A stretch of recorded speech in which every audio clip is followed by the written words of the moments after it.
வணக்கம் நண்பர்களே, நான் உங்கள் விவசாயி வேல்முருகன். இன்றைக்கி நம்ம காடு நாற்று நட போகிறோம். இப்போ உரம் விதைச்சிட்டு இருக்குது. வயலெல்லாம் ஓட்டி முடிச்சாச்சு. பயிர் கொண்டு வந்து நாற்று நடணும். இன்றைக்கி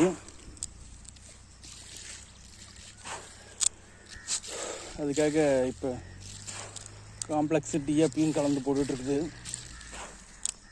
உரம்.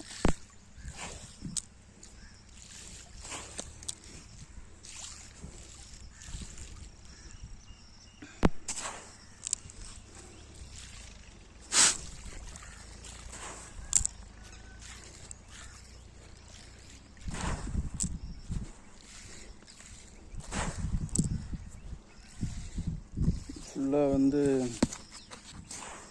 ஒரு ஜல்லியாக இருந்துச்சுலாம். இப்படி ஓட்டி எல்லாம் உள்ளே இறக்கி விட்டாச்சு.